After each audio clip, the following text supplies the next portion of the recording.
Yo, what is up with y'all, man? I hope you're doing good. If you're new and you're a fan of the NBA, subscribe to this NBA channel, so let's get straight into it.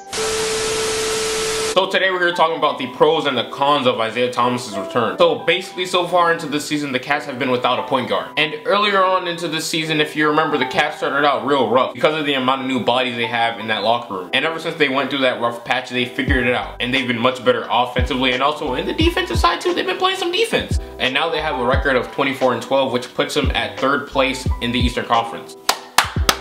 And it's about that time that Isaiah Thomas returns. Tonight, one of the best scorers in the league last year, who finished top 5 in MVP voting as well. The Cavs have to integrate that guy into their offense. And probably the biggest question that the Cavs are going to have for a little while is who's going to be that clear-cut second option on the team, and who's going to be willing to take a step back and be that 3rd option. Hey, because so far into this season, Kevin Love's been killing it. Kevin Love's been throwing up about the same amount of points and rebounds last season, 20 points and 11 rebounds, but the thing that you're gonna realize is he's shooting way more efficient as well. Throughout his career, I don't know if you noticed, but throughout his career, he's never really been an efficient scorer. He's been around that 43-44% shooting range. But this season, the dude's shooting 47% from the field and 40% from 3. He going crazy. Okay, he's shooting lights out. This is the best season of his career as a Cleveland Cavalier. So the first thing that will hurt the Cavs once Isaiah Thomas returns is that the fact that everybody gotta find their role again, specifically Kevin Love and Isaiah Thomas, and the adjustment. And also,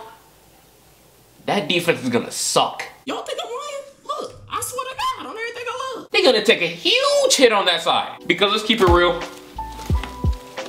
Who is Isaiah Thomas guarding? Who is he guarding? He's guarding no one. He just doesn't have the body to get the best out of any offensive players. And yes, do you know what that means? That means that the Cleveland Cavaliers have now 2 defensive liabilities in their starting lineup who are a big part of that offense. K-Love and IT. You know what I'm saying? Having these 2 players start right now won't hurt them until they reach the NBA Finals. When stuff get real, because right until the NBA Finals starts, for the rest of the Eastern Conference, they're screwed. They can't guard them because the Cavaliers have the ability to outscore every single team in the East. But once they get to the finals, they can't do that against the Warriors. So that means that they're gonna actually have to play some defense, and K-Love and IT, they can't play no D, baby. Once they make the finals, the Cavs are basically screwed. Dog, can you imagine the Golden State Warriors running a pick and roll, and then somehow Isaiah Thomas ends up on Kevin Durant, or even a Klay Thompson? That's an easy 2 or 3 points, because both of those players can easily pull up for 2 or 3 over Isaiah Thomas's 5'9", 5'10" self. But hey, let's just get into some positives. Once Isaiah Thomas comes back and he's 100% healthy and the Cavs have everything figured out,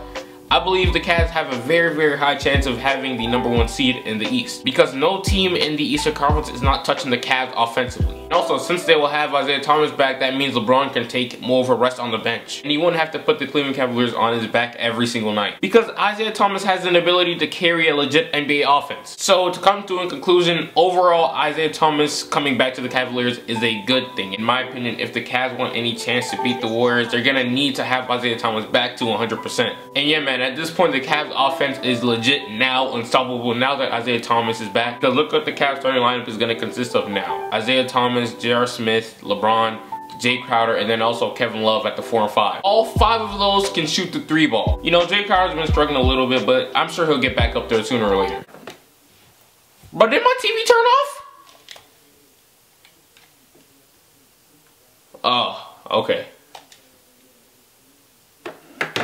Look, man, if you're wondering why I have 2K gameplay playing right now, look, my Wi-Fi is acting tough right now. I don't know what's going on. But yeah, like I was saying, the Cleveland Cavaliers have now 4 shooters in that starting lineup. And once LeBron drives to the basket, which he's damn near unstoppable at, who are you going to leave open? Kevin Love, Jay Crowder, Isaiah Thomas, or J.R. Smith.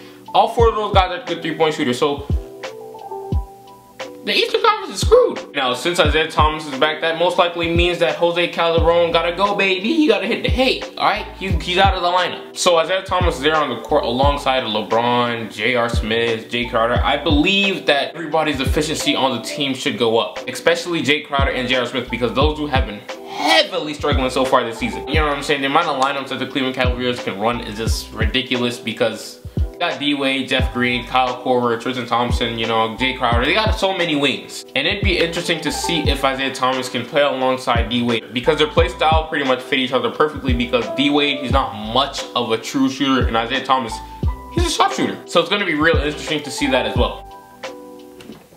Why are you freezing, dog? Look, I gotta get this Wi-Fi back soon. Because this 2K footage is kind of lame. But yeah, like I was saying, if you have to ask me, I'm sorry, Kevin Love. I think he has to be the third option, but I still believe as a third option, he can still average somewhere around 19 to 20 points like he is right now. And Isaiah Thomas, you could probably get somewhere around 20 to 22 points out of him as well. And I'm pretty sure Isaiah Thomas, he's gonna want to ball out this season because, hey, he got to get his money. This is his contract season, and throughout his career in the NBA, he hasn't really gotten paid like that. The contract that he has right now, he's getting paid about $6 million a year, which is nothing for an NBA player nowadays. And I'm sure that Isaiah Thomas is gonna want to get his points so he can get his money up in the offseason. So yeah, I'm pretty sure, personally, I'd make Kevin Love the third option once again, but it's really not gonna feel like that because those two, it can really go either way. But this is the end of the video, man. Let me know what you guys think. 2018, I'm going stupid. No, not stupid to it. I mean, like, I'm going crazy in 2018. Bad analogy, man. Let me know what you guys think. Give this video a like, and I'll get right with you.